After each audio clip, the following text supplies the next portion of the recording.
नमस्कार मंडळी. Welcome to Cafe Rainy Days again. So आपल्याकडे आज शिल्पा परत आलेली आहे. विषय इतके वेगळे वेगळे होते की मी आणि शिल्पाने असं ठरवलं की मे बी एक third part would be justified, कारण काय कट करायचं आणि काय नाही असं झालं. आणि होपफुली तुम्हाला सगळ्यांना त्याचा उपयोग होईल. या यांनी आम्ही एक थर्ड पार्ट इंटरव्ह्यूचा टॉकचा केलाय. A more spiritual angle to counselling as well as to your personal life as well as to Shilpa's and my life.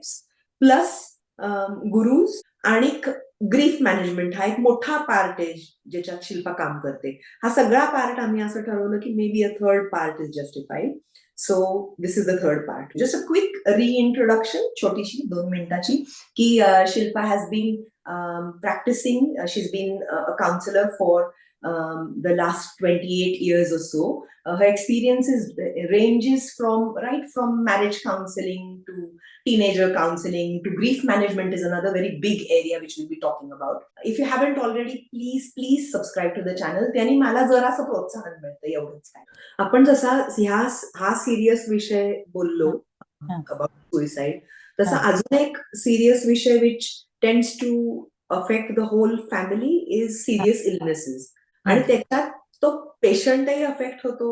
हा, where the patient can be completely like can hmm, give up and say हा, आता काय आयुष्यात काही राहिलेलंच नाही. हा, आणि त्याच्या आसपासची लोक तर असतात हा. Affected, because the care givers they have to बरोबर go through it with the patient. बरोबर. आणि काही असेही इलनेसेस असतात. फॉर हा, example, you may have a severely disabled child हा, or हो. somebody in the household who's severely disabled. बर- So maybe you can't actually give counseling to that हा, person who is severely बरोबर disabled, but बरोबर. people around you. एक गोष्ट म्हणजे जेव्हा एखाद्या माणसाला सिरियस इलनेस आहे हे सांगितलं जातं, तोच एक मोठा शॉक असतो. तो ऍक्सेप्ट करायलाच थोडासा वेळ लागतो. त्याला, त्याच्या फॅमिलीला. आणि पहिला क्वेश्चन असतं व्हाय मी, आणि ते ऍक्सेप्टन्स नसतं. तर acceptance, what you need to do as a patient and as a family आणि ॲज द डॉक्टर, या तिन्ही गोष्टी असतात. म्हणजे you become a team obviously. तर पहिला फोकस जो असतो तो त्या माणसाला बरं वाटण्यासाठी, बरं करणं. तर डॉक्टर त्याला नेहमी कायम होप्सच देणार. कितीही ते इलनेस क्रिटिकल असलं तरी, when there is life there is hope. Till there is life there is hope. कारण त्या होपनी, त्या पॉझिटिव्ह थॉट्सनी तुम्ही बऱ्याचशा गोष्टी, you go towards the treatment with a positive thought and it gives positive result. म्हणजे हे अगदी सांगते की एक गोळी सुद्धा घेताना, if you have a very serious illness, ती गोळी घेताना सुद्धा म्हणायचं असतं मनातल्या मनात की या गोळीनी मला बरं वाटतंय, ही गोळीनी मला बरं वाटणार आहे, किंवा ही गोळी घेतली, हां माझं कमी झालंय इलनेस. तुमच्या डॉक्टरवर तेवढा तुमचा ट्रस्ट पाहिजे की तो जे सांगतोय, ती जे सांगतीये, त्यांनी तुम्हाला बरं वाटणार आहे. म्हणजे बरं वाटणार आहे, affirmations and from within is a very good way to come out of that situation. आणि घरच्यांनी सपोर्ट सिस्टम तर लागतेच. म्हणजे घरच्यांचा तर मेजर रोल असतो की बाकी सगळ्या गोष्टी त्या माणसासाठी सोप्या करणं, हे घरच्यांचा तर प्रचंड रोल असतो. आणि त्यांनी खचून जायचं नसतं. म्हणजे समजा जर आजूबाजूचे लोक ओके असले, दे आर स्माइलिंग, म्हणजे obviously you first day you don't smile, कळलेलं आहे. आता याचा प्लॅन ऑफ ॲक्शन काय आहे? ॲक्शन प्लॅन आहे की मला याच्यासाठी औषधं घ्यायची आहेत, ही ट्रीटमेंट घ्यायची आहे आणि बरं व्हायचं आहे. तर त्यावेळेला the doctor also tells you की focus on that, take one day at a time, आणि focus on your treatment and getting better, feeling better, आणि you will do that day by day. तर हेच जे असतं, हे सगळ्यांनी कोहेसिव्ह राहून अशीच त्या पेशंटला सपोर्ट द्यायचा असतो. आणखीन एक सांगते की कुठलीही गोष्ट दिवसेंदिवस, Wien you start a treatment, it is towards betterment. म्हणजे फॉर एक्झाम्पल एखादी सर्जरी झाली ना, की सर्जरी झाल्यानंतर इमिजिएटली तुमचा जेव्हा अनेस्थेशिया वेअर ऑफ होतो, स्टिचेस वेरेवर स्टिचेस दुखायला लागतात, ते पेन जे असतं तर ते पेन अनबेरेबल होतं. मग तुम्हाला डॉक्टर पेन किलर्स देतात. पण एका लेवलनंतर पेन किलर्स देता येत नाही, बिकॉज दे हॅव कन्स्ट्रेंट्स की किती देऊ शकतात. मग त्यावेळेला तुमच्याकडे ते पेन बेअर करण्याशिवाय काही नसतं. पण त्यावेळेला सांगायचं असतं आपल्या मनाला की आज पहिला दिवस आहे सर्जरीचा, तर it is going to pain. उद्या कमी पेन होणार आहे. तर त्यामुळे याच्यात इथे ते श्रद्धा आणि सबुरी हे जे 2 शब्द आहेत ना, हे इथे येतात. त्यांची व्हॅल्यू, की तुमचा डॉक्टर तुम्हाला जी ट्रीटमेंट देतोय, जे औषध देतोय, त्याच्यावर श्रद्धा आणि ते औषध काम करण्याला दिलेला वेळ म्हणजे सबुरी. म्हणजे त्यावेळेला ती श्रद्धा आणि सबुरी जर तुम्ही ठेवलीत, तर it becomes a huge help to get out of that critical situation. ही आणखीन एक गोष्ट एक लक्षात ठेवायची असती, की विथ टाईम, विथ टेक्नॉलॉजी बरेचसे आजार जेव्हा they are caught early, they are treatable. आता कॅन्सर हा शब्द म्हटला की लोक घाबरून जातात, पण तसं आता 25 वर्षापूर्वी सारखं नाही राहिलेलं. त्याच्यासाठी खूप ट्रीटमेंट्स आहेत. इफ कॉट अर्ली काहीच होत नाही पुढे, इट जस्ट गोज. म्हणजे तुमची लाईफ एक्सपेक्टन्सी ही वाढलेली आहे आता. तर त्यामुळे तुम्ही घाबरून न जाता फोकस ऑन गेटिंग ट्रीटेड. आणि एका सर्टन एज नंतर I advise this to everybody, 40ावं वर्ष लागलं, 40शीत आपण गेलो की एक मेडिकल टेस्ट सगळ्या गोष्टींची एक जनरल करून घ्यायची. हल्ली सगळ्यांकडे मेडिकल इन्शुरन्स असतो, सगळंच असतं, अवेअरनेस असतो. 40शीत तुम्ही 5-5 वर्षांनी केली तरी चालते. एक 40व्या वर्षी करा, 45, मग 50, 50शी नंतर 2.5 वर्षांनी करा. म्हणजे डॉक्टर सांगतात तुम्हाला ते. तर त्यामुळे जेव्हा तुम्ही अशा टेस्ट करता, त्यामुळे anything that is wrong is caught early. त्यामुळे घरची सराउंडिंग्स नॉर्मल ठेवणं, त्या माणसाला वेगळं ट्रीट नाही करणं. बरं वाटतंय का, बरं वाटतंय का, 4 वेळेला बरं वाटतंय का असं विचारल्यावर तो माणूस विचार करतो, अरे मला नाहीये का वाटत बरं. त्यामुळे ओपन कम्युनिकेशन, नंतर डॉक्टरला सुद्धा, म्हणजे डॉक्टरला जर तुम्ही सगळे सिम्पटम्स सांगितले नाहीत तर तो औषधं कशी नीट देणार. त्यामुळे be very open with your doctor. काही डाऊट्स असले तर ते विचारा आणि choose your doctor wisely.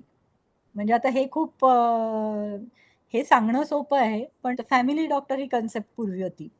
Family doctor असला की तो basically he knows you right from your childhood. तुमची पर्सनॅलिटी, मेंटली तुमचं फिजिकल चेंजेस तुमच्यामध्ये होत गेलेले हे माहिती असतं. मग त्याला ते पहिल्यांदा क्लिक होऊ शकतं, काहीतरी समथिंग इज रॉंग, आणि he will tell you which expert to go to. बरेच जण गुगल डॉक्टरला फॉलो करून करतात गोष्टी, की काहीतरी सिम्पटम्स चेक करायच्या, then go to see the specialist. It is not necessary. You see your regular doctor. त्या डॉक्टरनी सांगितलं तर तू स्पेशलिस्टकडे जा, आणि तो डॉक्टर त्या स्पेशलिस्टला ओळखत असतो, त्यामुळे त्याला फीडबॅक राईट मिळतो. So your action plan or your treatment plan जो असतो तो व्यवस्थित केलेला असतो. तर त्यामुळे choose your doctor also wisely. आणि कुठलेही सिम्पटम्स मी सगळ्यांना सांगते, प्लीज प्लीज प्लीज गुगलवर सर्च करू नका. सर्दीपासनं ते निमोनियापर्यंत इतकं ते व्हेरिएशन त्याला असतं. आणि जे माइंड्स जे असतात, आपलं माइंडच असं आहे की we are attracted to negative things easily. त्यामुळे फूड, परत याच्या इलनेसेसमध्ये प्रॉपर फूड डॉक्टरांनी सांगितलेलं. डॉक्टर एक्सरसाइज सुद्धा सांगतात, ते exercises, taking medicines of time, and every time telling yourself each medicine that you take is making you better. हे खूप महत्वाचं आहे की ट्रस्टिंग युअर ट्रीटमेंट. अमेझिंग. आणि you have something to say about like when there is disabilities in the family, की इतकी severe त्या पेशंटला तर तुम्ही काही नाही काउन्सिल करू शकत. पण करेक्ट करेक्ट.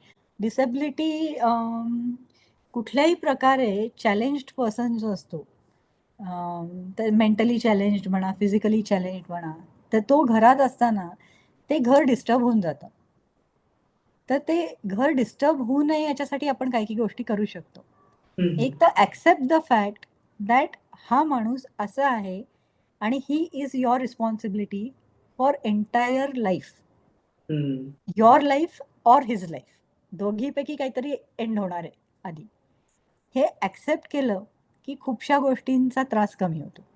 मग पुढची स्टेप आहे की हाऊ टू टेक केअर. आता अशा जेव्हा डिसेबिलिटी काही असते, तर obviously you go to a specialist आणि तोच सांगतो तुम्हाला काय काळजी घ्यायची आहे किंवा कशी काळजी घ्यायची आहे. तर ते फॉलो दॅट. आणि अगेन मी परत सांगते, यात सुद्धा एक रुटीन सेट करा फॉर दॅट पर्सन ऑल्सो. की समजा उठत या वाजता आहे, त्याच्यानंतर यापर्यंत ब्रेकफास्ट द्यायचा, यापर्यंत थोडं चालवून आणायचं, चालणं शक्य नसतं तर बाहेर व्हीलचेअरवरनं नेऊन आणायचं, किंवा काहीतरी एक थोडंसं मेंटली चॅलेंज जर कोणी असलं, तर डाऊन सिंड्रोम असलं, तर काय मेंटल एज आहे? मग त्या मेंटल एजप्रमाणे गेम्स खेळायच्या. म्हणजे हे जे आहे ना, हे मी जेनेरिक सांगते, पण your doctor will tell you. तर ते रुटीन जे असतं ते ब्रेक नाही करायचं. Keep a routine. आणि या रुटीनमध्ये तर हे रुटीन जे असतं सेट करणं इम्पॉर्टंट असतं. आणि yes, you are the caretaker. Okay. आता सपोर्ट असला तर there may be 2 caretakers in the family. की काही-काही वेळेला अशी वेळ येते की त्या व्यक्तीसाठी एखाद्या माणसाला जॉब सोडून घरी बसावं लागतं. दुसरा माणूस हॅज टू अर्न. तर ते जे असतं, तर तो जो सतत राहत असतो ना त्याच्याबरोबर, त्याला सुद्धा डिप्रेशन यायची शक्यता असते सतत ते बघून. तर अशा वेळेला देअर इज इम्पॉर्टंट की दुसरा जो माणूस आहे त्यांनी ते चॅलेंज ॲक्सेप्ट करणं किंवा त्यांनी सुद्धा ट्रेन करून घेणं आणि त्याला ज्या दिवशी सुट्टी असेल, तर त्यावेळेला एक थोडासा त्या माणसाला ऑफ देणं from taking care of that person. किंवा दिवसातनं सुद्धा जो केअरटेकर आहे, सोल केअरटेकर किंवा काय म्हणतो आपण प्रायमरी केअरटेकर म्हणू आपण. आणि जो अर्निंग असतो तो सेकंडरी केअरटेकर. जो प्रायमरी केअरटेकर असतो, त्यांनी सुद्धा दिवसातला 1 तास, अर्धा तास हा स्वतःसाठी काढायचा असतो. कारण या माणसाची कंडिशन ही सुधारणार नाहीये. जर काही होणार असलं तर ती डिटिरिओरेटच होणार आहे पुढे जाऊन काही वर्षांनी. तर त्याच्यासाठी तुम्ही कधी काळजी करू शकता, काळजी घेऊ शकता, when you are physically and mentally healthy. तुम्ही तुमची तितकीच काळजी घेणं आवश्यक असतं. त्यामुळे तुम्हाला वेळ द्यायला पाहिजे. ती व्यक्ती ज्यावेळेला झोपलेली असते, तुमचं रुटीन असतं. त्या माणसाला माहिती असतं, की कधी मला मिळू शकतो वेळ. त्या वेळेत तुम्ही म्युझिक ऐका, तुम्ही लिखाण करत असला करा, तुम्हाला काही बघायचं असलं तर बघा, एक्सरसाइजेस करा. एक्सरसाइज तर करायलाच पाहिजे. एक्सरसाइजला एक्सक्यूजच नाही. त्या इंटरव्हलमध्ये तुम्ही परत एनर्जाइज होता आणि you get back to your duties with more enthusiasm. तुमचं बाकीचं वर्ल्ड अफेक्ट न होऊ देणं, म्हणजे बाकीच्या घरचं अफेक्ट होऊ देणं. आता एखादं डिसेबल्ड चाइल्ड आहे, तर जे ओके चाइल्ड आहे त्याला निग्लेक्ट करून चालणार नाहीये. तर त्यामुळे त्यालाही तितकाच वेळ देता यायला पाहिजे किंवा दॅट पर्सन म्हणजे लहान असताना ते नाही होत, पण मोठं झाल्यावर त्या व्यक्तीला सुद्धा, सिबलिंगला सुद्धा ती रिस्पॉन्सिबिलिटी जाणवते, की माझा भाऊ-बहीण अशी आहे. तर छोट्या-छोट्या रिस्पॉन्सिबिलिटीज मोठं झाल्या मुलं, की त्यांना देणं, की मी I am cooking, till then you sit with him. तू इथे अभ्यास करत बस. म्हणजे असं जे व्हेन एव्हरीवन गेट्स इन्व्हॉल्व्ड, त्या एका माणसावर येणारा स्ट्रेस कमी होतो घरच्यांचा. आता हेच एल्डरली केअरमध्येही हेच होतं, की एल्डरली जेव्हा काही एका ठराविक वयानंतर डिमेन्शिया होऊन जातो किंवा त्यांची चालणं फिरणं कमी होऊन जातं. म्हणजे बेसिकली त्यांची एखाद्या लहान किड सारखीच वेळ घ्या किंवा डिसेबल्ड पर्सन सारखीच त्यांची काळजी घ्यायची वेळ येते म्हाताऱ्या माणसांची. तर अशा वेळेला सुद्धा if you do it with a group in the sense तुमचं एंटायर फॅमिली कॉन्ट्रीब्युट्स. जो माणूस प्रायमरी केअरटेकर असतो ना, त्याची अशी कधीच अपेक्षा नसते, की मला हे सोडून द्यायचं आहे आणि तुम्ही आता बघा. तशी नसते. He or she just wants breaks. तर ते तुम्ही त्याला द्या. मेडिसिन्स वेळेवर द्यायचे असतात किंवा त्यांचे एक्सरसाइजेस करून घ्यायचे असतात. हे जे डॉक्टर्सनी आपल्याला डिरेक्टिव्हज दिलेले असतात, ते फॉलो करायचे आणि स्वतःसाठी वेळ त्यातनंही काढायचा. एवढं करून you can just go through it. आणि ही लाईफ टाईमची रिस्पॉन्सिबिलिटी असते. त्यामुळे ते very easy to say but very difficult to do it. पण मी एक ऑब्झर्व केलंय, की जे लोक पॉझिटिव्ह स्टेट ऑफ माइंडचे असतात किंवा who seek help and become positive, मग तुम्ही अगदी म्हणजे मी बघितलंय, की अगदी मॅटरहॉर्न स्वित्झर्लंडमध्ये जो सर्वात मोठा हे आहे, तर तिथे सुद्धा व्हीलचेअरमध्ये छोट्या मुलाला घेऊन आले होते. तर त्याला उचलून त्यांनी त्या केबल कारमध्ये ठेवलं. They came back again he was back in to the his wheelchair. पण म्हणजे हे जे आहे ना, की हे तुम्ही तुमचं नॉर्मल लाईफ अफेक्ट नाही केलं त्याच्यासाठी, की that person also feel included. मी काही वेगळं आहे, असं त्याला वाटू नाही दिलं, की he is also happy. That person is also happy. किंवा एक गिल्ट असतं माहितीये त्या लोकांना, की माझ्यामुळे हे लोक हे करू शकत नाहीयेत. And yes, accepted that person is disabled. बाहेर नेल्यावर सुद्धा. म्हणजे अशी काही गरज नाही, की डाऊन सिंड्रोमचं चाइल्ड आहे म्हणून तुम्ही त्याला एखाद्या फंक्शनला न्यायचं नाही. Hide that person at home. आता तसं नाही राहिलं, पण तरी सुद्धा. आणि that is your child, that is your family. You have to be proud of whoever is your part of your family. तर ते family needs to accept it. आता ऑब्व्हियसली यू नो की तुम्ही जर एखाद्या खूप महत्त्वाच्या काही मीटिंगला चाललाय किंवा महत्त्वाचं काही फंक्शन चाललंय, तर अशा याच्यात you won't take your child who screams. तेवढा तुम्हाला अंडरस्टँडिंग असतं. पण जे जवळची फॅमिली आहे अशा वेळेला, म्हणजे एक्सटेंडेड फॅमिली म्हणू आपण, इन लॉजची फॅमिली किंवा असं, त्या ठिकाणी त्यांना नेलं तर दे विल फील ॲक्सेप्टेड. आणि 4 लोक, आणि या लोकांचं मी ऑब्झर्व केलंय की त्यांना कदाचित काही कळत नसतं, पण फेशियल एक्सप्रेशन्स कळतात. म्हणजे बाकीचे जर हसत असले ना, they smile, they don't even know why they are smiling. तर त्यामुळे डोंट एक्सक्लूड देम. आपल्याकडे इन्क्लुझिव्हिटीची हे मेंटॅलिटी क्रिएट करायला पाहिजे अशा लोकांसाठी. So going from this sort of extreme to another extreme of death in the family, or म्हणजे आता तू मला करेक्ट कर if that's right or wrong, but even something like a divorce where that person is no more in your life, you know. Yes. So this person disappears out of your life, be it through death.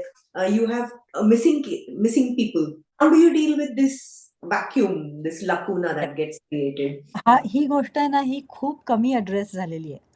म्हणजे understanding grief आणि grief management खूप कमी लोक त्याच्याला तितकी value देतात. माझ्याबाबत मी एका certain ग्रीफमधनं गेले होते, त्यामुळे मला ती प्रोसेसच माहिती होती. आणि being a counsellor I could get in to it more, study it more and help people out more हे ग्रीफ मॅनेजमेंटसाठी. Because I had been through something and I needed to help people त्या सिच्युएशनमध्ये. आता grief म्हणजे काय, तर loss of a person through, तू म्हणलीस तसं, थ्रू डेथ, थ्रू डिवोर्स, किंवा कोणी सोडून गेलं असलं म्हणजे मिसिंग पर्सन. आता तुम्ही त्यातनं मूव्ह ऑन कधी करू शकता माहिती का, when you get a closure. तर ते क्लोजर जे असतं ते डिवोर्समध्ये मिळू शकतं, डेथमध्ये मिळू शकतं, पण मिसिंग पर्सनमध्ये क्लोजर मिळू शकत नाही.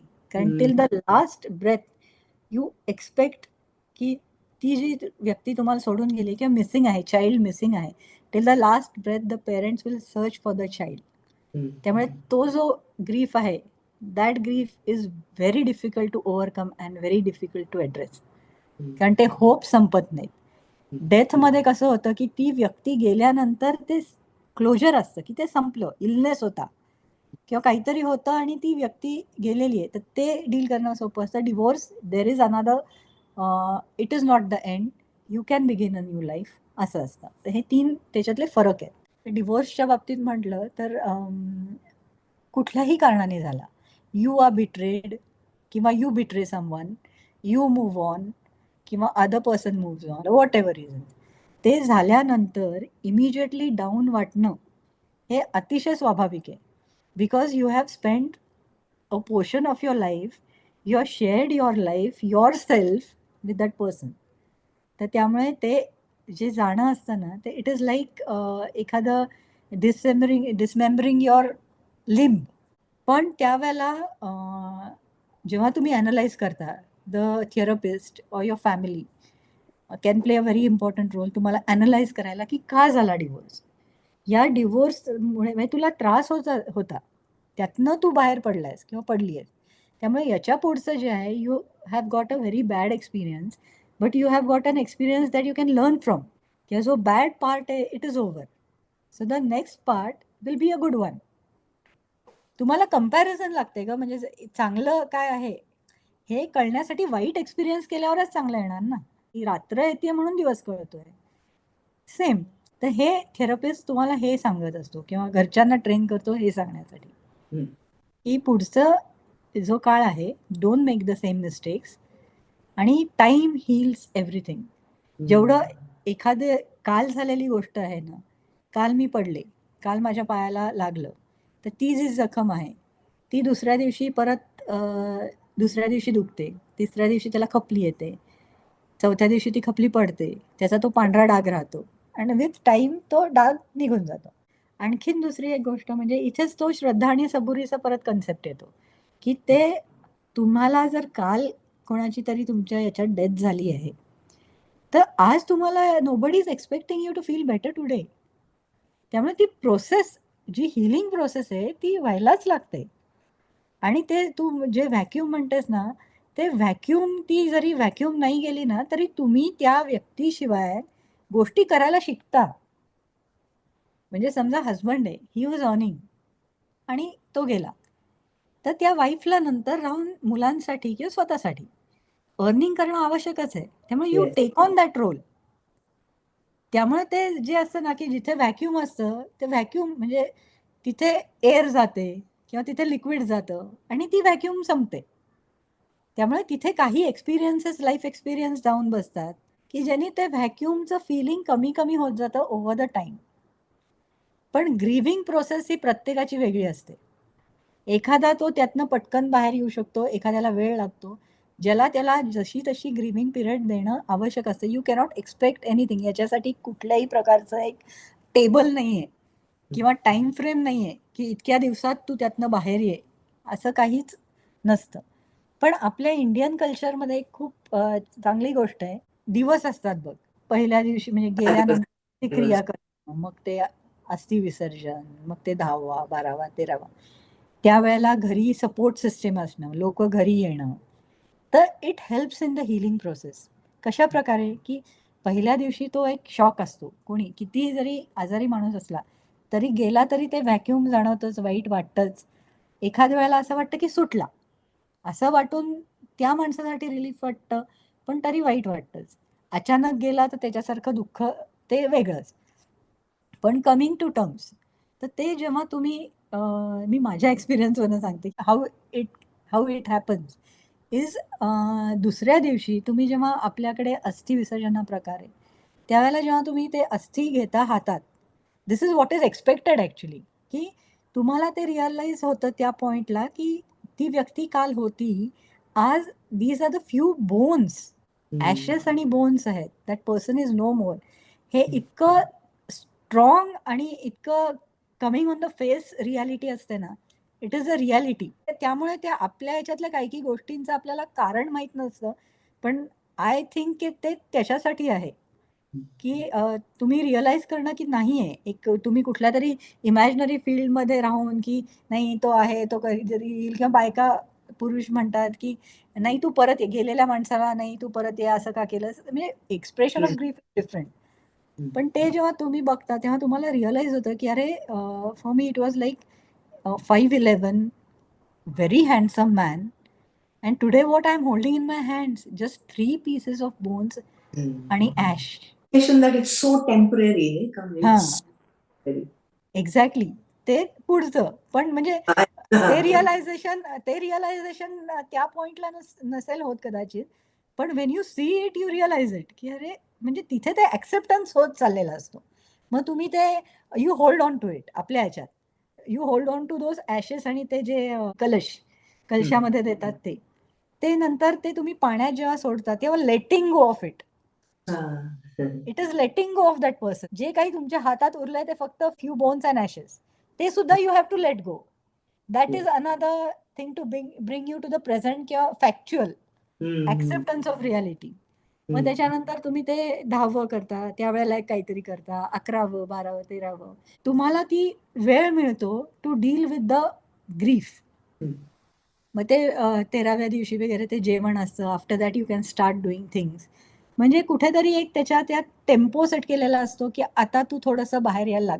कारण मी ऑब्झर्व्ह केलंय, की आपल्या आधीच्या जनरेशनच्या ज्या विडोज आहेत, त्यांच्याविषयी बोलते मी, की त्या धड खूप जुन्या काळाच्याही नाही आहेत किंवा फार फॉरवर्डही नाही आहेत. म्हणजे आता ज्या 75 एजच्या असतील अशा बायकांविषयी मी बोलतेय. त्यांना असं असतं, की त्यांनी कधी नोकरीही केलेली असते, नसते. दोन्ही गोष्टींमधल्या असतात. तर त्यांना मंगळसूत्र काढायचं नसतं. म्हणजे नॉर्मल राहायचं असतं नेहमीसारखं. त्यांची एक साडी ड्रेप करायची पद्धत असते, पिनअप करायची पद्धत असते. पण मी ते करू का नको आता? याच्यापुढे मी काय करायचं? इव्हन छोट्या छोट्या गोष्टी तुम्हाला छोट्या-छोट्या गोष्टी असतात. टिकली लावू का नको? वगैरे. तर या ज्या गोष्टी आहेत ना, तर या गोष्टी नॉर्मलाईज करण्यासाठी आता त्या जनरेशनला ते कळत नसतं, की काय करायचं. मग तो येस. एक 13वा दिवस संपला, की तुम्ही दिवापुढे दिवा लावला, you start doing normal things. मग त्यात ती टिकली लावायला सुरुवात करते, मग ती proper dress up not in sense of dressing up, तर it helps in the grieving process. आणि मग पहिलं जे वर्ष श्राद्ध असतं आपल्याकडे, त्याच्या वेळेला परत सगळे एकत्र होणं, माइलस्टोन्स असतात हे त्या डेथ नंतरचे. तो एक माइलस्टोन क्रॉस केला ना की बरेचसं लोकांचं नॉर्मलाइज व्हायला लागतं लाईफ. कारण त्या डेथ नंतरचे प्रत्येक गोष्ट येणारी असते ती पहिली माइलस्टोन असते. डेथ नंतर येणारा पहिला पाडवा, आपल्या मुलांचा पहिला वाढदिवस, दिवाळी, असं. तर त्यामुळे ते पहिल्या गोष्टींना प्रत्येक वेळेला ते टोचत राहतं, त्रास होत राहतो. After that 1 year is over. आता हे कायम असंच होणार आहे. So it changes your thought process. Grief समजून घेतला की त्याच्याशी डील कसं करणं हे सोपं जातं. आता याच्यात कुठेतरी स्पिरिच्युअल अँगल कसा येतो, तर जन्माला येणारा प्रत्येक माणसाला मृत्यू आहे. आपण लाईफला खूप मोठं ठरतो, माझं लाईफ, किंवा तिला खूप व्हॅल्यू देतो. पण for me life is just an interval between birth and death. Life is an interval between birth and death, right. Okay, yeah. तुम्ही परत जन्म घेत असता, तर प्रत्येक जन्म घेणं जे असतं, जन्म हा इंटरवल असतो तुमच्या लाईफ आणि डेथ मधला. पण प्रत्येक माणूस जाणार आहे. नवरा बायकोमध्ये कोणतरी पहिलं जाणार आहे, कोणतरी नंतर जाणार आहे. तर ते तुम्ही थोडंसं अशा प्रकारचं तुमचं वाचन असं, आपल्याला आश्रम आहेत आपल्या ह्याच्यात, गृहस्थाश्रम, वानप्रस्थाश्रम. तर हे कशासाठी दिलेले आहेत की त्या वेळेला करायच्या या गोष्टी आहेत. माझ्या दृष्टीने starting reading about such things should be quite early.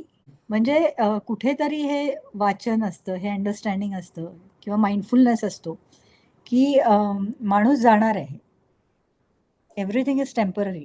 तेव्हा तुम्हाला तो त्रासही कमी होतो. ज्या वेळेला तुम्ही एखादी गोष्ट ही परमनंट आहे नाहीच आहे, म्हणजे कुणी कोणालाही विचारलं आपण, कोणी एकमेकांना, आजी आजोबा आहेत का, पणजी पणजोबा आहेत का, नाही. पण मला पणजी पणजोबा गेल्याचं ग्रीफ आहे का, नाही. कारण मी पणजी पणजोबांना बघितलंच नाही. बघितलं असेल पण मी छोटीच होते.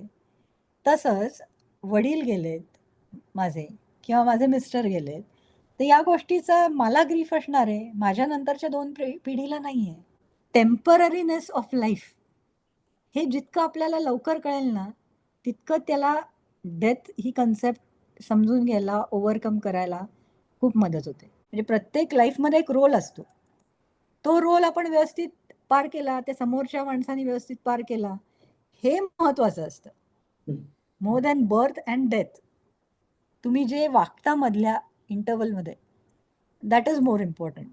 आणखीन एक गोष्ट याच्याशी अशी समजून सांगायची की आपल्या याच्यात आपल्याला ते सोपं आहे समजायला. आत्मा आपल्या कल्चरमध्ये, हिंदू कल्चरमध्ये त्याला मृत्यू नाही आहे. आणखीन त्याला ॲक्सेप्टन्सला कशी मी मदत करते, व्हॉट आय टेल देम. आता I am sharing this on public platform, म्हणजे आणखीन जास्ती लोकांनी ते बघितलं तर इट विल हेल्प देम. की जो माणूस जातो ना, तो फक्त शरीर जातं त्याचं. शरीर इज नॉट एव्हरीथिंग. आत्मा जो आहे तो जात नाही. आणि what I have studied up till नाव, वाचन जे केलंय किंवा जे लोक भेटलेत मोठे आध्यात्मिक यांनी, ब्रायन वाईस, इवन कोणी ब्रायन वाईस वाचलं तरी खूप उपयोग होईल. की जे गेलेली लोक असतात ना, तर ते they take birth as a group. म्हणजे समजा जर आता एखादा माणूस आधी गेला, तर माझी जी फॅमिली असते, तर तीच लोक माझ्या जवळ परत बर्थ घेणार आहेत next time.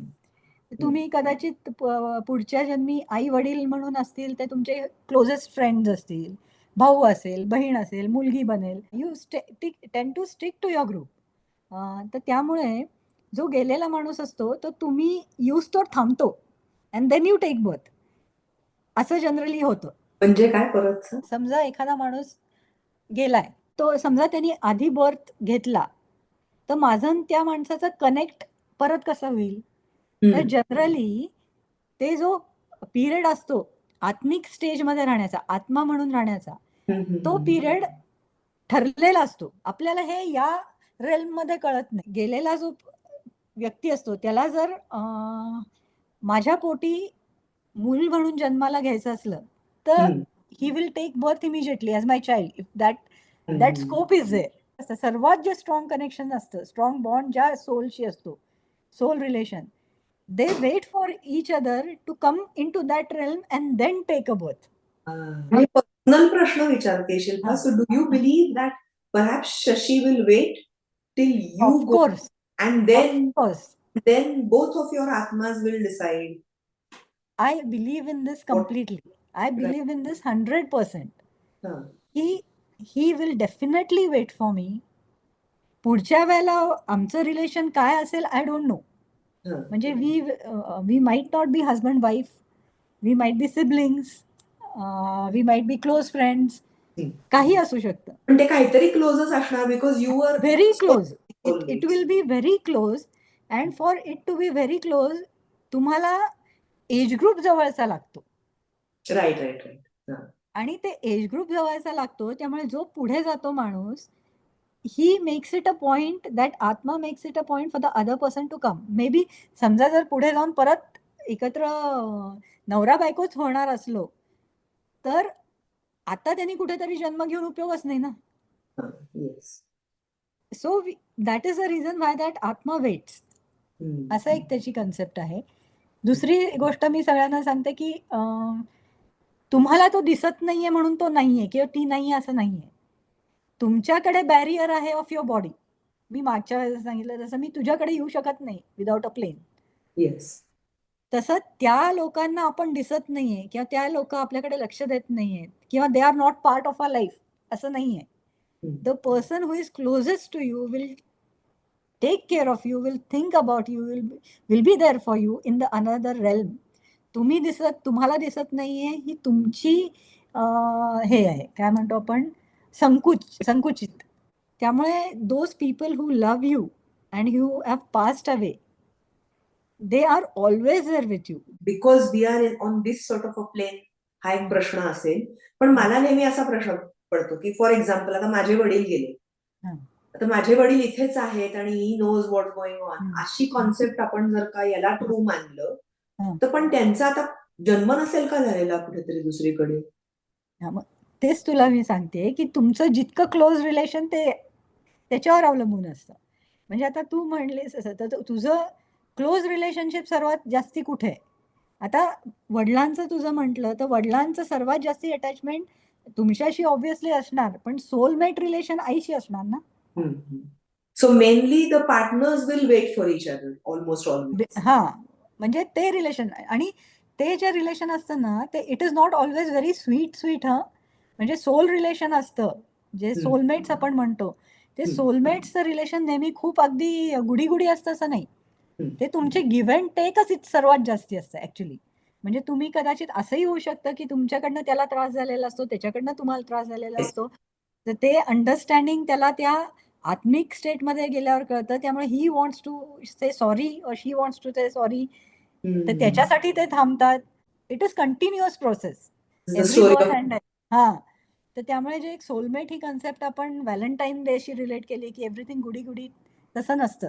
Soulmate is something or somebody who is connected with your life in entanglement. म्हणजे पूर्णपणे कनेक्टेड आहेत. राईट रॉंग, चांगले वागलेत वाईट वागलेत, पण has impacted your life. That is soulmate. की it need not be giving roses, it need not be being in love all the time. त्यामुळे तुमचा नवराच तुमचा सोलमेट असेल असं नाहीये. कुठली तुमची एखादी मैत्रीण सुद्धा असू शकते की जी तुम्हाला लाईफ चेंजिंग याच्यात तुमच्या बरोबर होती, किंवा भाऊ असू शकतो, काकू असू शकते, एनिथिंग. म्हणजे soulmate is not romantic relationship. ही एक थोडीशी कल्पना थोडीशी चुकीची आपल्या फिल्म्समुळे वगैरे असते. व्हॅलेंटाईन डे अशा टाईपच्या कन्सेप्टमुळे असते. So is this what you call कार्मिक क्लेन्झिंग? कार्मिक क्लिन्झिंग ही एक टर्मिनॉलॉजी आहे ऍक्च्युली, जी वापरतात. पण काय आहे की आपण जे कर्म आपल्याला माहिती आहे की आपण जे करतो कायिक, वाचिक आणि मनाचं कर्म जे आहेत ही 3 प्रकारची आहेत. कायिक म्हणजे आपण कायाने करणं म्हणजे फिजिकल. वाचिक म्हणजे आपण जे तोंडाने बोलतो वाच्याद्वारे ते. आणि मनाने बोलतो ती मानसिक. म्हणजे मनात काय विचार येतात दॅट इज ऑल्सो कर्म. स्टोरी ही माहिती आहे की मानसिक कर्म सुद्धा तितकं महत्वाचं असतं की ज्या वेळेला पांडव जात होते स्वर्गाच्या कडे, तर त्यावेळेला फक्त धर्मराज शेवटपर्यंत जाऊ शकले, बाकीचे सगळे मध्ये मध्ये पडले. तर त्यावेळेला द्रौपदीला तर आपण त्या आपल्या 5 सती म्हणजे पवित्र असं. तर ते तिला सुद्धा स्वर्गात नाही जाता आलं. तर त्यावेळेला तिला विचारलं की तुला का नाही जाता आलं, म्हणजे आफ्टर हर डेथ हर आत्मा वॉज आस्क्ड. तर तिने सांगितलं की माझे 5 पती होते, त्यांच्याविषयी मी पतिव्रता होतेच, पण ज्या वेळेला मला कळलं की कर्ण सुद्धा पांडवच आहे, तर त्यावेळेला माझ्या मनात विचार आला की हा सुद्धा माझा पती असता. कुठेतरी त्याच्यात एक सेकंदाची मानसिक वासना निर्माण झाली. म्हणजे ते मनाने केलेले विचार सुद्धा इफेक्टिव्ह असतात. कर्मात आपण धरतो. Every karma has a reaction. आपण काहीही केलं तरी it has some repercussion and reaction. जेव्हा मी तुझ्याशी बोलतीये किंवा तुला काही सांगतेय, त्यावेळेला तू काहीतरी मला बोलणार आहेस किंवा तू मला काहीतरी सांगणार आहेस. त्यामुळे ते गिव्ह अँड टेक आहे. तर मी एखादी गोष्ट तुझ्यासाठी नेगेटिव्ह केली, तर what I am doing is मी माझ्यासाठीच खड्डा खणतीये. त्या खड्ड्यात मीच कधीतरी पडणार आहे. हे कुठेही विरून जात नाही, हवेत जात नाही. मी कोणाच्याही विषयी वाईट बोलले तरी ते it is going to be frozen in time. कुठेतरी तुझ्यापर्यंत जरी पोचलं नाही तरी, तुझ्या मी मागे बोलले तरी, आणि माझ्या मनात जरी वाईट विचार आला तरी त्याची रिपरकशन्स जास्ती नसतील. तर फिजिकल जे असतं, म्हणजे मी एखाद्याच्या तोंडात मारणं. दुसरी गोष्ट वाचेनी, म्हणजे मी एखाद्याला म्हणणं मी तुला मारते बरं का, किंवा मी मार देईन किंवा एक थोबाडीत देईन. आणि दुसरं म्हणजे विचार करणं की मी चांगली थोबाडीत देण्यात उगं बोलला हा, असं 3 गोष्टी आहेत. तर जे रिॲक्शन आहे ते फिजिकल ऍक्शनचं रिॲक्शन पटकन येणार, तो मला एक तर मारणार किंवा व्हॉट एव्हर. नंतर मी असं म्हटल्यावर तो मला म्हणणार. मी बोलले नाही, मनात विचार केला तर तो काही बोलणार नाही, पण त्याचा विचार मी केलाय ना, तो विचार मी केलाय, that is going to stay. तर त्यामुळे याचे रिपरकशन्स वेगळे असतील, पण या तिन्ही कर्मांचे रिपरकशन्स आपल्याला फेस करायला लागतात. It is right, just like boomerang. जितकं आपण जोरात थ्रो करू तितकं ते आपल्याकडे येतं. This is theory of karma. तू कुठलंही कर्म विरून जात नाही, त्यामुळे जे काही तुम्ही कराल ते तुम्हाला परत भोगावं लागतं. आत्ता आपण जे भोगतोय किंवा आत्ता आपण ज्यातनं जातोय, हे कुठेतरी मी मागे काहीतरी केलेले फ्लॉज आहेत, जे आज मला त्रास देत आहेत. त्यामुळे जेव्हा एखादा माणूस म्हणतो माझ्याच नशिबात आहे, तर ते तुझ्या नशिबात एवढ्यासाठी हवा कारण कधीतरी मागच्या लाईफमध्ये तू हे कोणाला तरी दिलेलं आहेस हे दुःख, म्हणून ते तुला येते. मग हे कर्म काही आहे का वे की यातनं आपण कुठेतरी बाहेर पडू शकू किंवा हे न्यूट्रलाइज करू शकू? म्हणजे हे जे मी तुला बोलणार तू मला बोलणार, मी तुला बोलणार तू मला बोलणार, मग हे कुठे आपण थांबू शकू का? तर हो, तर हे थांबू शकतो. कसं? एक तर सायलेन्स. म्हणजे बोलतानाच्या ह्याच्यात मी सांगते आत्ताच्या सिच्युएशन मध्ये, की जेव्हा एखादा माणूस आपल्याला वाटेल तसा बोलत असतो, त्यावेळेला आपण सायलेंट राहिलो तर तो माणूस बोलेल बोलेल बोलेल बोलेल आणि गप्प बसेल. कारण तो जे इन्स्टिगेट करतोय, मी इन्स्टिगेट होतच नाहीये. त्यामुळे the power is with me. I have the power of silence. Silence is a power. तसंच ज्या वेळेला एखादा माणूस आपल्याला दुःख देतोय, तर त्यावेळेला मी जर रिॲक्ट केला नाही तर मी माझं कर्म क्रिएट करत नाही. तो मला बोलतोय हे माझं कर्म नाहीये, ते त्याच कर्म आहे की मी त्याला खत पाणी नाही घातलं. Mindfulness, again practicing mindfulness. कोणी आपल्याला काही बोललं, मला कितीही गाढव बोललं तर मी गाढव आहे का? नाही. Why do I have to say मी गाढव नाहीये? Why do I have to utter a few words and explain that I am not गाढव? त्यामुळे ते त्या ठिकाणी तुम्ही तुमचं कर्म तुम्ही करत नाही काही. हे झालं न्यूट्रल. आणि पॉझिटिव्ह कर्मच केले तर त्याला तुम्हाला पॉझिटिव्हच बेनिफिट मिळणार आहे. समजा आज मी कोणाला मदत केली तर उद्या ज्यावेळेला मला मदतीची गरज पडेल कुठनं तरी कोणतंही मदत करेल किंवा तीच व्यक्ती करेल ज्या व्यक्तीला मी मदत केली आहे. त्यामुळे हे दोन्ही आहे. ज्या माणसाला त्रास दिलाय तो त्रास देईल, ज्या माणसाला मदत केली आहे तो मदत करेल. पण हे सगळ्यातनं जर आपल्याला सुटायचं असलं तर स्टॉपिंग द कर्मा म्हणजे नॉट रिॲक्टिंग बेसिकली. आणि आधी जे केलेले आहेत, म्हणजे जर मी मागच्या जन्मांमध्ये कोणाला त्रास दिलेला असला आणि त्याचे मला न कळत, म्हणजे काहीच नाहीये, म्हणजे मी काहीच करत नाही, but still I am facing lots of issues, असं असेल तर त्यावेळेला सर्वात सोपा गोष्ट जो सांगितलेली आहे आपल्याला, या जन्मात, मागच्या जन्मात कधीही कोणालाही मी काही दुखवलं गेलं असलं तर मी त्या व्यक्तींची, त्या सिच्युएशन्सची मी माफी मागतो. असं रोज रात्री झोपताना म्हटलं ना तरी it makes lots of difference. म्हणजे मी 28 वर्ष पैकी जवळजवळ 24 ते 22 वर्ष हे प्रॅक्टिस करते रिलेटेड टू कर्मा. त्या लोकांना इतकं पीसफुल वाटतं आणि इतकं अनुभव आलेले आहेत ना की you turn it around with full consciousness आणि conscience. Consciousness is different, conscience is different. ह्या दोन्ही गोष्टींनी, कन्व्हिक्शननी तुम्ही जेव्हा एखाद्या कोणाची माफी मागता just to yourself, it reaches out to that universal realm. मी जर तुझी माफीच मागून टाकली मी केलेल्या सगळ्या गोष्टींची, तर तुला परत मला काही हात उगारायचा प्रश्नच येत नाही ना. तू उगारलास तरी मी माफीच मागते. आणि आय ऑल्सो फॉरगिव्ह. म्हणजे नुसतं माफी मागणं नाहीये तर माफ करणं नाहीये. म्हणजे तू मला काही बोलली असलीस तरी माझं रिॲक्शन होत राहणार आहे जन्मोजन्मी. एक criticism to our theory of karma in the societies that don't believe in karma is that this gives us a leeway to behave the way we want. किंवा आपण आता म्हटलं तसं की so long as I said की okay मला माफ कर for whatever I done, मग ते सगळं इक्वलाइज होणार आहे. तसं नाहीये ते. सो त्याही बद्दल त्याची इंटेन्सिटी कमी होणार आहे.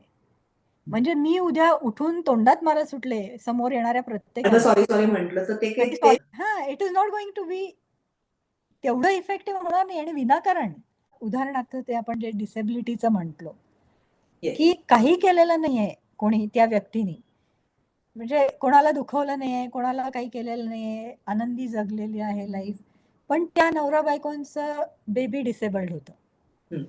मग का होतं? मग तुमचं त्याची काळजी घेणं हे कुठलं तरी तुमचं ते कार्मिक गिव्ह अँड टेक आहे.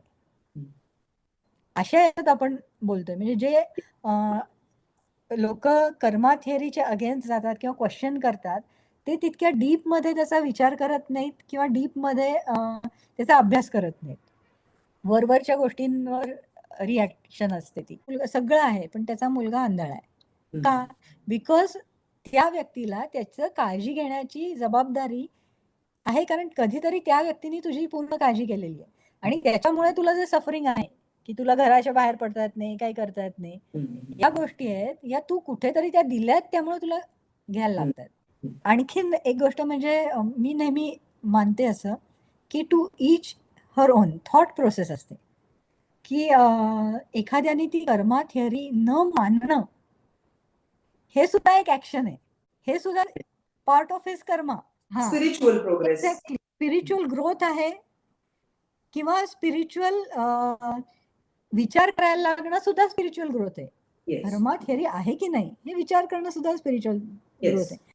आणि जेव्हा तुम्ही कर्मा या गोष्टीवर विश्वास ठेवायला लागता ना, ते आपण मागे आलो की ग्रीफ, की म्हणजे मी या माणसाला परत भेटणार आहे, दिस इज नॉट द एंड, हे जेव्हा तुम्हाला कळतं तेव्हा तुमचं ग्रीफही कमी होतं आणि बऱ्याचशा गोष्टी तुमच्या साध्या आणि सोप्या होऊन जातात सगळं. म्हणजे समोरचा माणूस माझ्याशी असं का वागतोय तो त्याचा प्रॉब्लेम आहे, माझा नाही. I don't need to answer back. हे जेव्हा एकदा तुम्ही कन्व्हिक्शननी ऍक्सेप्ट करता तेव्हा तुमचं डे टू डे लाईफ जगणंही सोपं होतं. तर याच्यासाठी सोपा उपाय म्हणजे माफी मागणं आणि माफ करणं.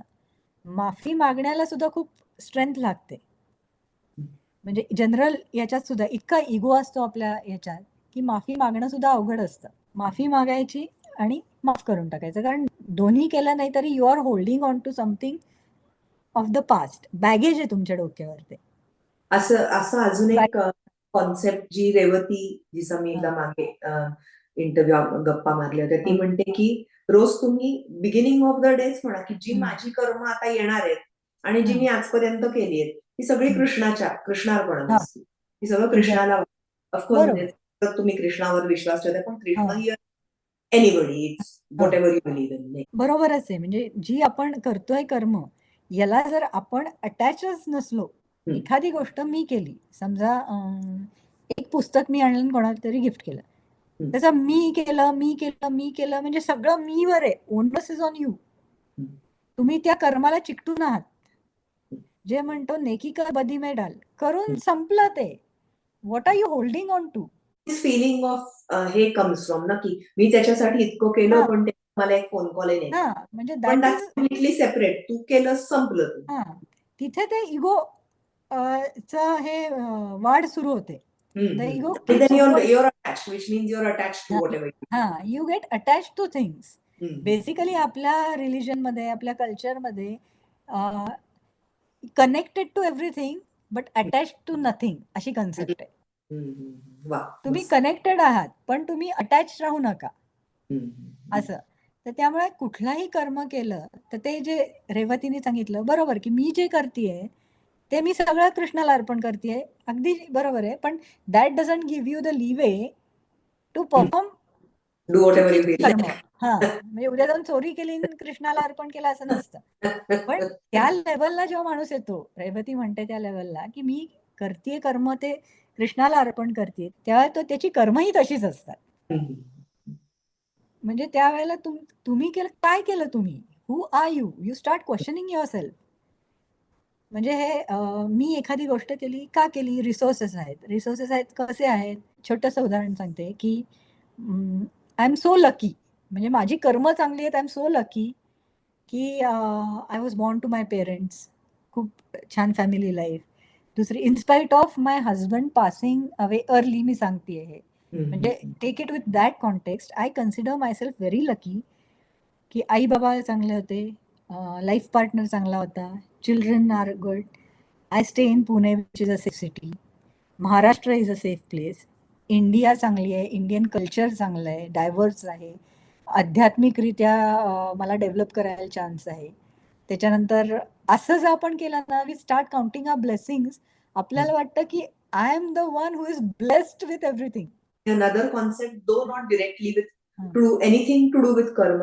सुधा मूर्ती म्हणतात की तुमचं जेवढं तुम्हाला, दिस इज फायनान्शियली, की तुमचे फायनान्सेस जेवढे तुम्हाला जरुरी आहेत तेवढे तुमचं लुक आफ्टर झालं, यू सेट युअरसेल्फ की मला घर पाहिजे, गाडी पाहिजे, व्हॉट एव्हर पाहिजे, की त्या पलीकडे you definitely don't need the money. आणि then you treat that as a trustee. You are a trustee to that, to those funds, so that you can, you are only a trustee, you don't get attach to it. खूपच छान. हे माझ्या बाबांनी मला सांगितलं की whatever I have got from the heirloom, म्हणजे माझ्या नवऱ्याकडनं किंवा माझ्या आई बाबांकडनं, त्यांनी सांगितलं you are just trustee of those funds for the sake of your child.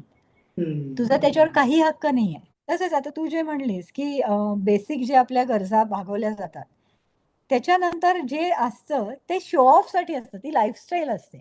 I am okay with just 2 pair of clothes. एक आज घालायचं, एक उद्या. पोटाला जेवढं खाता येतं तेवढंच आपण खाणार. समजा जरी अगदी माझ्याकडे मला कॅव्हियार आणून ठेवला आणि गोल्डचे ते फॉइल्स असतात तशी मिठाई आणून ठेवली, तरी माझं पोट काय आहे की मी 2 खाऊ शकेन ग. म्हणजे there are physical limitations also. Mentally आपल्याला हे पाहिजे, ते पाहिजे, ते पाहिजे, ते पाहिजे, ते कुठलंही आपण घेऊन जात नसतो, हे सगळ्यांना कळत असतं. पण तरी ती वासना थांबत नाही. नाही, सो ही जी तू कर्माबद्दल बोललीस, that is what you have coined as karma cleaning. Correct. Cleansing karma म्हणजे न्यूट्रलायझिंग इट. याच्यासाठी ते क्लेन्झिंग कर्म म्हणजे ही. So you use it almost like a counseling technique, though, especially for the Indian diaspora. म्हणजे ग्रीफ मॅनेजमेंट साठी it is a counselling technique आणि it is something which I expect and ask people to follow. म्हणजे to follow in your day to day life, to be happy आणि balance राहता. अगं तुम्ही आनंदाने हुरळूनही जात नाही आणि तुम्ही ग्रीफनी एकदम कोलमुडूनही जात नाही, कारण you know both of these things are temporary. कुठलंच राहणार नाहीये. So म्हणजे just a few takeaways. Let's say I come to you for grief counseling. Okay. So from the karma cleansing point of view, what are those few things that you say to me that I should be doing? सर्वात महत्वाची गोष्ट म्हणजे व्हाय मी हे नाही विचारायचं. व्हाय not me. व्हाय मीच्या ऐवजी व्हाय not me.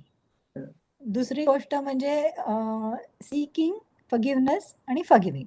That's all you need to do. I have to talk that person through all this. म्हणजे एका सेशन मध्ये तर हे होतच नाही, पण once that person gets to that position ना, नंतर it is bliss.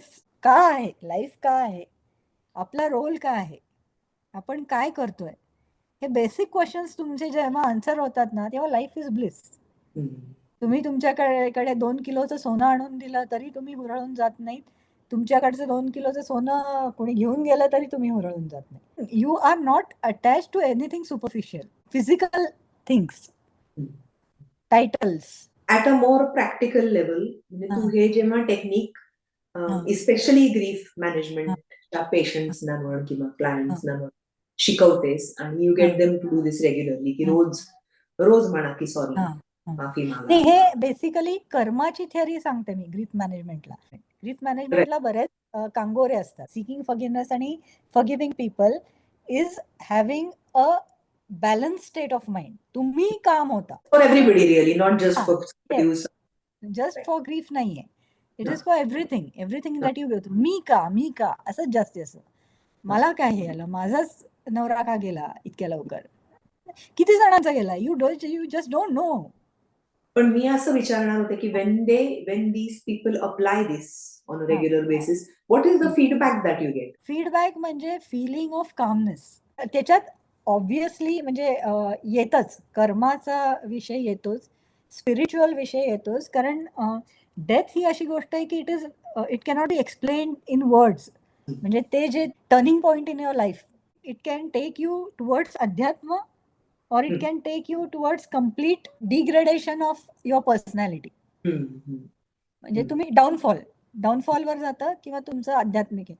A good thing that happens, which I've seen in this society so much, is की समजा तुमचा मुलगा मुलगी कोणीतरी with some XYZ illness गेला, you find so many people then forming a charity, working towards that, towards more scientific research किंवा त्या टाईपच्या कंडिशनना सपोर्ट करणं, टर्निंग पॉइंट बेसिकली. करेक्ट. तेच तर त्यामुळे तेच की this is the point where I get people, अक्षरशः I can get hold of those people to turn them towards thinking spiritually. आणि ते मी यूज करते. आणि त्याच्यानंतर जे त्यांच्यात चेंजेस होतात की it is not about belief system काही नाही. तुम्ही म्हणजे हेच मी सिंगापोरमध्ये केलेलं आहे, हेच मी डेन्मार्कमध्ये केलेलं आहे. म्हणजे कुठल्याही कल्चरल बॅरियर याला नाहीये. सिकिंग फॉरगिव्हनेस आणि फॉरगिव्हिंग याला काहीच कल्चरल बॅरियर नाही. त्याच्यानंतर जे त्यांना बॅलन्स्ड वाटतं, हॅपी वाटतं, नॉट टेम्पररी हॅपीनेस की तुम्ही कार घेतली म्हणून होणारा हॅपीनेस. पहिल्या दिवशी कार घेतली त्याचा आनंद असतो, दुसऱ्या दिवशी बाकी कोणाला घेणं देणं नसतं, आणि ती तिसऱ्या दिवशी जुनी होऊन जाते चालवायला लागल्यावर. स्टेट ऑफ कामनेस, बॅलन्स्ड, म्हणजे आय फील सो हॅपी की ते कल्चरल त्याला काही हे नसल्यामुळे. म्हणजे my friends, I call them friends, की आधी माझ्याकडे पेशंट म्हणून येतात, काउन्सिलिंग म्हणून येतात, पण after that all around the world people, कोणी चायनीज आहे प्रॅक्टिसिंग चायनीज, कोणी प्रॅक्टिसिंग कॅथलिक आहे, म्हणजे कुठल्याही याचे आहेत, प्रोटेस्टंट आहेत. हे सगळे जरी असले तरी एक बेसिक जेव्हा त्यांना ती कन्सेप्ट क्लिअर होते, it becomes easy for them to deal with it, deal with grief, deal with life, आणि एक कामनेस, एक बॅलन्स्ड लाईफ जगायला ते लागतात. त्याच्यासाठी तुम्हाला एक गायडन्स लागतो, आणि दॅट इज गुरुतत्व. So very conveniently we've come on to gurus. आपण पहिल्या पार्ट मध्ये जेव्हा तू बोललीस तेव्हा तू बोललीसच की बिगेस्ट टीचर वर युअर डॅड शशी, आणि लॉट्स ऑफ रीडिंग. सो हे तर सगळं आहेच आहे, पण tell us a bit more about जे कोणी तुझे गुरु म्हणा किंवा ज्यांच्याकडून तू एक स्पिरिच्युअल शिकलीस. आता एक म्हणजे प्रत्येक, I treat every experience whether good or bad, I take it as a learning experience. त्यामुळे each and every experience is a guru to me. Okay, आता ते झालं म्हणजे दॅट इज माय लाईफस्टाईल, ती माझी आहे. पण एक पर्सॉनिफिकेशन ऑफ गुरु जर करायचं झालं तर मी 96-97 मध्ये I got connected with art of living, Shri Shri Ravishankar. तर तिथे जाऊन मी बऱ्याचशा गोष्टी शिकले. म्हणजे श्री श्री रविशंकर गुरुजी आहेत, ही इज माय गुरु. त्याच्यानंतर वाचनात श्री एम म्हणून आहेत, महाअवतार बाबाजी आहेत, महाअवतार बाबाजी तर म्हणजे if you have read about him, heard about him, soul form मध्ये ही लिव्स इटर्नली, इटर्नल गुरु आहेत ते आहेत. शंतनू सुगवेकर म्हणून आहे, त्याला मी शांतनदास म्हणते. तर आत्ता अगदी म्हणजे you don't need to connect with your guru अगदी कुठेतरी खूप वर्षांपासून असं नाही. I connected with him 5-6 years back, maybe 2017. He happened to be my dad's friend's son. पण शांतनदा is so much spiritually progressed person. आणि स्पिरिच्युअलिटी तुमच्या क्लोज मधनं याच्यात नसते बरं का. म्हणजे तसा तो ही इज अ रणजी क्रिकेटियर आहे. He has many what you say awards to his names आणि रेकॉर्ड्स टू हिज नेम्स. तो proper he wears normal clothing, jeans, T shirt असं. पण spiritually he has reach such a position की तो म्हणजे ही is my Guru in अ वे. ही एका प्रकारे he is there. If I have to discuss anything about this kind of concept, he is my guru. त्याच्यानंतर doctor Atul Biniwale आहेत. तर doctor Atul Biniwale, I call him अतुलदा. Again he is a family friend. He gives his complete strength, complete knowledge एखाद्याला बरं करण्यासाठी. म्हणजे एक शक्यता जरी असली तरी तो ती पडताळून, हा इफ तुम्ही काही जे करत असाल त्याला ते 100% देणं, हार न मानणं. तर हे जे आहे, आणि डे टू डे लाईफ मध्ये कसं जगायचं छोट्या छोट्या गोष्टींमध्ये, हे त्यांनी शिकवलं मला. हे त्याबाबत तो गुरु आहे. म्हणजे अगदी बेसिक गोष्टी ज्या असतात ना, छोट्या छोट्या गोष्टी ज्या आपल्याला मिस आउट झालेल्या असतात, अशा गोष्टींची एनलाइटनमेंट ही अतुलदानी दिली. So he is another Guru. Any example की आता छोटीशी गोष्ट म्हणजे की त्यांनी मला सांगितलं की when you call me, I take up a call. म्हणजे तो doctor is very busy, he will be taking up a call, but I should be aware की तो कॉल मी त्याला त्या वेळेला केलाय तो तितका इम्पॉर्टंट आहे. He is with a patient. समजा मी त्याला कॉल करतेय, he is never going to reject my call. पण it means it is my responsibility की त्यावेळेला जर मी कॉल केला तर तो तितक्या स्ट्रेंथचा इश्यू पाहिजे की त्याला मी त्याच्या पेशंट्सना बघत असताना डिस्टर्ब करणं. छोटी गोष्ट आहे पण it makes sense. So this is inculcated in me, आणि त्यामुळे मी ती प्रॉपगेट करू शकते ना तसं. किंवा आणखीन म्हणजे माझी मुलगी की ती सुद्धा एका प्रकारे शी इज पर्सॉनिफिकेशन ऑफ अ गुरु. कारण या एजमध्ये at the age of 15-16 you are living in a different country, you are responsibly living, finances व्यवस्थित मॅनेज करते, स्वतःचं काम, कॉलेज, हे. तर हे जर मला 15 years when I think of myself at the age of 15-16 I was nowhere. सासूबाई माझ्या गुरु आहेत, त्यांनी एकामागोमाग एक ट्रॅजेडीज बघितल्या. She is standing strong in spite of that. त्या गुरु आहेत. त्यातलं आध्यात्मिक जे घेणं आहे ते आध्यात्मिक पार्ट मी ॲब्झॉर्ब करते. म्हणजे I have that knack of picking up pearls of wisdom from people. आणि हे कशामुळे होतं की I am in the present moment. त्यामुळे मला ते सांगितलेलं ते येस, हे मी घ्यायला पाहिजे, हे घेतला पाहिजे, I absorb it.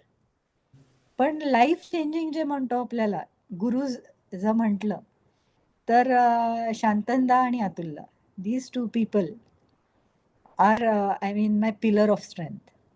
And they know it. And they know it. You can also talk to Shantanda.